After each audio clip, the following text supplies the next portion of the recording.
1980년대 헐리우드의 공포 영화들은 육체 없이 떠도는 유령보다 더욱 무서운 존재를 다루기 시작했다. 바로 좀비, 즉 죽은 뒤에 깨어나서 의식도 감각도 없이 돌아다니는 시체가 새로운 공포의 대상으로 세상에 알려진 것이다. 무덤에서 나온 살아있는 시체, 좀비에 대한 이야기는 어디에서 유래한 것인가? 과연 실존하는 것인가? 미신 속의 존재인가?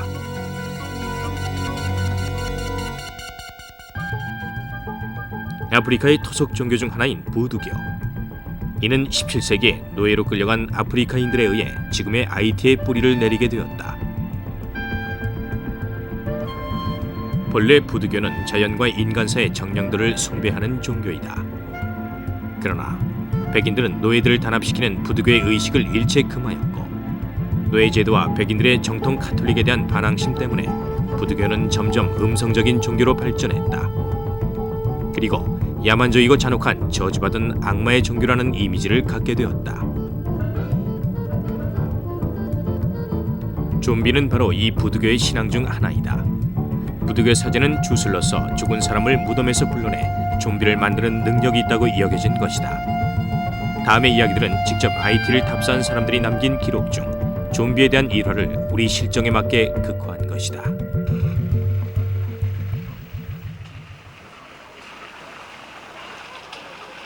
(1958년) 부두교가 신분이 낮은 사람들의 종교로 여겨지고만 있었을 때, 당시 고위 관직에 있던 한 관리가 믿을 수 없는 사건을 겪게 된다.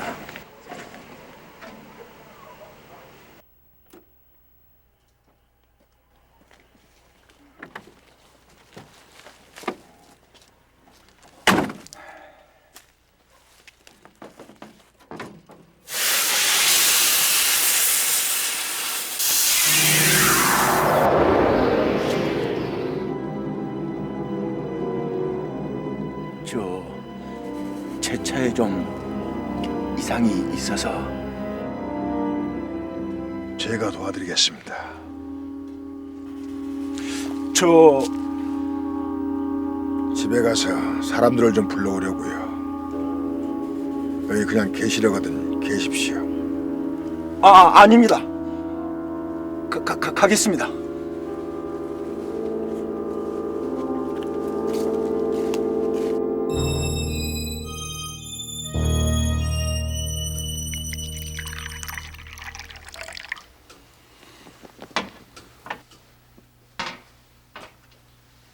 감사합니다.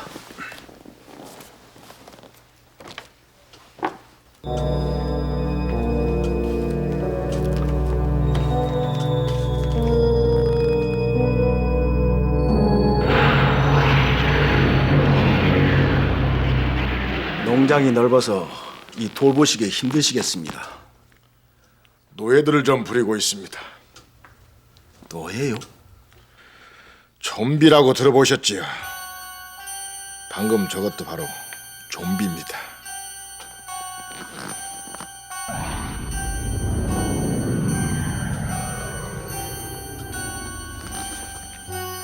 그런 말도 안 되는 소리를 하시다니. 지금까지 그런 미신을 믿고 있는 사람이 있는 줄 몰랐습니다. 신뢰하겠습니다. 천박한 것들 같으니. 미신이 아니란 걸 보여주지. 몇 달 전에 죽은 당신 친구를 기억하시죠?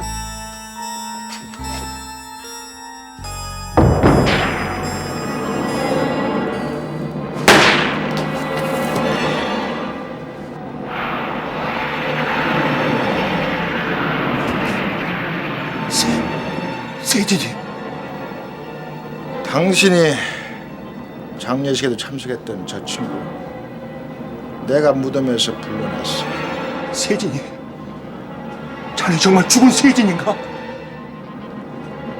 세진이, 나야, 날새나.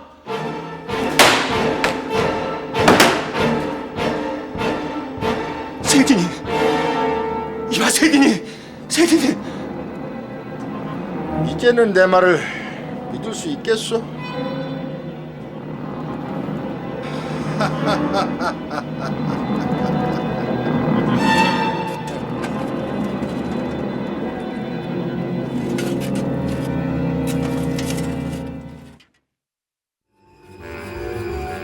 1960년 하이티의 어느 마을.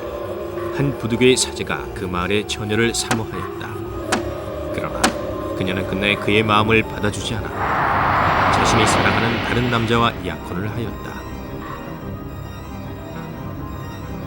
언젠간 후회하게 될 거야. 두고 봐. 어떻게든 꼭 널 처치하고야 말겠어.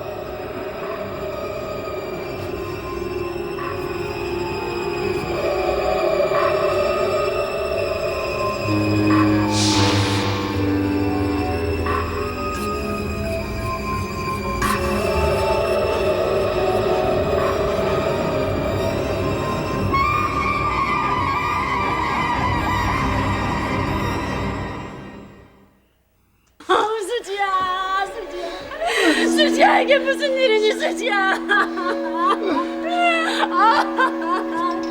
수지야! 그 사제의 저주 때문이었는지 며칠 지나지 않아 그녀는 이유 없이 숨을 거두었다.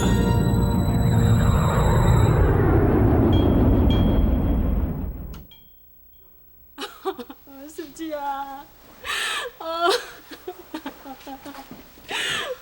수지야.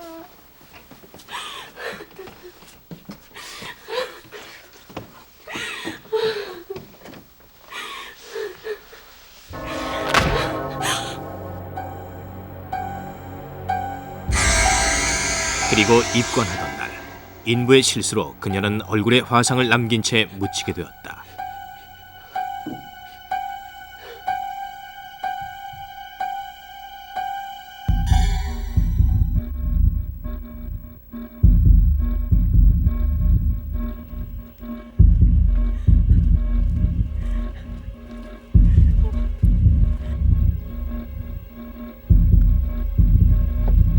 그런데 그녀가 죽고 얼마 후 마을에서는 이상한 소문이 돌았다. 분명히 죽었다던 그녀가 부두교의 사제와 함께 다닌다는 것이었다.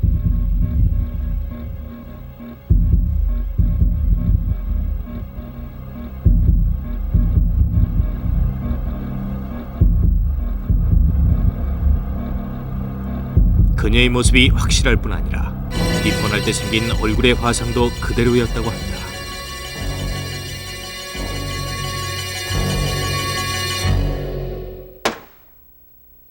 그리고 3년 후 누구세요?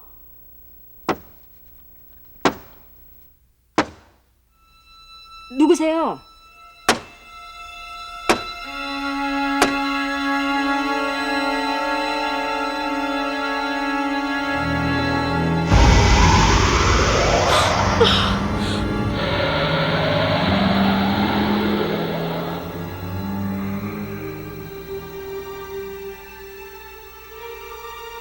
죽은 지 3년 만에 집으로 돌아온 그녀. 그녀의 이야기에 따르면 그녀는 평소 자신을 사모하던 사제의 주술로 좀비가 되었다고 합니다. 그리고 사제와 함께 3년을 지내왔었는데 어느 날 그 사제가 무슨 이유에선지 자신이 가진 좀비들을 모두 풀어주었다는 것이다. 그래서 그녀는 집으로 돌아올 수 있었고 가족들에 의해 분명 죽었던 그 사람임이 확인되었다. 예, 지금 방금 화면에서 보신 것처럼 이 부두교의 사제가 어떤 마법과 주술을 해서 사람을 죽게 해요. 그런 다음에 좀비로 만들어서 그걸 마음대로 부린다는 거죠. 그런데 죽은 사람을 살려서 노예로 부린다는 게 정말 가능해요? 믿기 참 어려워요. 그렇죠? 그런데 이 좀비에 관한 이야기가 사실임을 증명할 만한 어떤 그 자료들이나 또 증인들이 있다면 두 분 믿으시겠어요? 글쎄요. 그러고 보니까 예. 이게 전해 내려오는 뭐 전설 같은 얘기만은 아닌 것 같은데요. 네, 자, 그 1964년입니다. IT의 그 나르시스라는 사람이 이렇게 밝혔대요. 나는 좀비였었다. 그래서 그 당시 상당히 큰 화제가 됐었다고 합니다. 자, 그렇다면 과연 그 사람은 어떻게 해서 이렇게 좀비가 되었고, 그리고 궁금해요. 어떻게 사는지 좀비의 글쎄요. 생활 예. 궁금하시죠? 예. 그래요, 지혜 씨도? 예. 자, 제가 또 열심히 준비해봤습니다. 화면 보시죠. 그러죠. 부두교의 사제는 무덤에서 살려낸 시체를 자신의 노예로 부리거나 싼 값에 판다고 알려져 있다. 대부분이 흑인 노예였던 부두교도들은 죽어서만큼은 노예 신분에서 벗어나고 싶어 했다. 그래서 그들은 죽기 전에 사제의 저주를 받지 않기 위해 조심했고, 죽은 후에는 다시 좀비로 깨어나지 않도록 시체에 독약을 먹이기도 했다.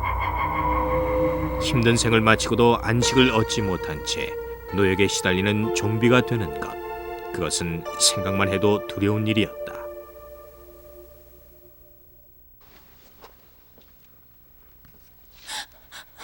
이 이야기는 자신이 좀비였던 한 남자의 체험담을 극화한 것이다.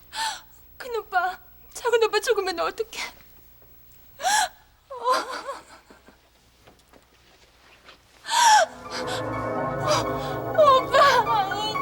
1962년 아이티의 클레비우스 나르시세는 원인 모를 병으로 갑자기 세상을 뜨게 되었다.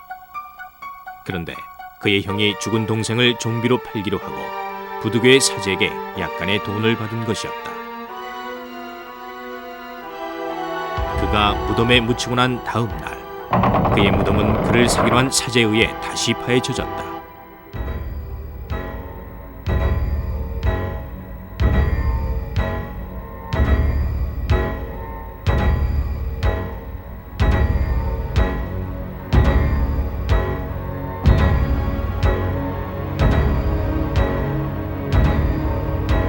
그리고 그는 좀비로 만들어지기 위해 사제의 집으로 끌려가게 되었고, 그렇게 좀비가 된 후 다른 좀비들과 함께 사제의 농장에서 노예로 일하였다.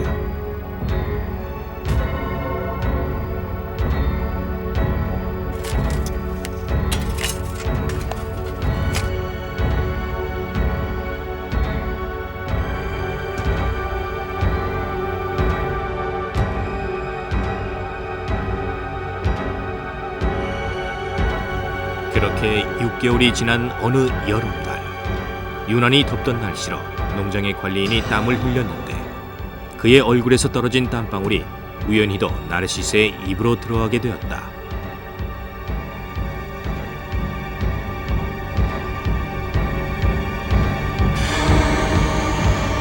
그리고 나서 나르시스는 좀비의 상태에서 깨어나 그것을 빠져나왔다.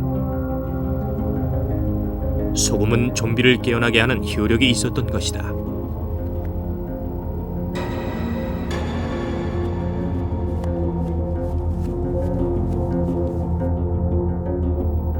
나르시스의 신고로 경찰들이 농장으로 달려왔다. 그리고 그들은 다른 좀비들에게 소금물을 마시게 했고, 소금이 들어가자 좀비들은 기적처럼 제정신으로 돌아오게 되었다.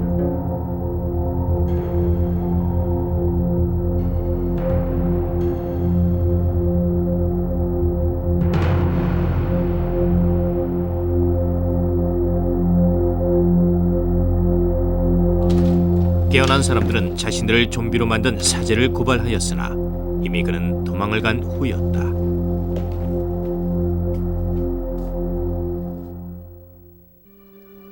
그리고 나르시세는 자신의 집으로 돌아왔고 가족과 만나게 되었다.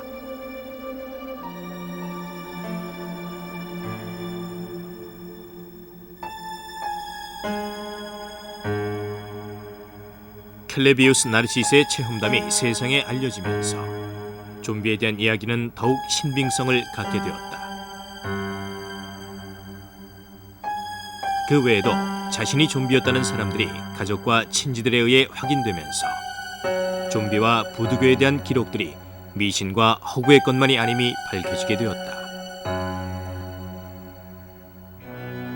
정신의학자인 라마르크 듀용 박사는 좀비를 부두교의 사제가 마약을 주입하여 일시적으로 사망 진단을 받게 한 뒤 깨어나게 한 사람으로 정의한다. 또 어떤 이는 부두교의 사제가 자신들의 위력을 과장하기 위해 꾸며낸 이야기라고 한다. 아프리카에 대한 서구인들의 왜곡된 시각에 가려져 오랫동안 서구인들에게 공포의 대상이 되어온 좀비의 존재는 여전히 미스테리로 남아있다.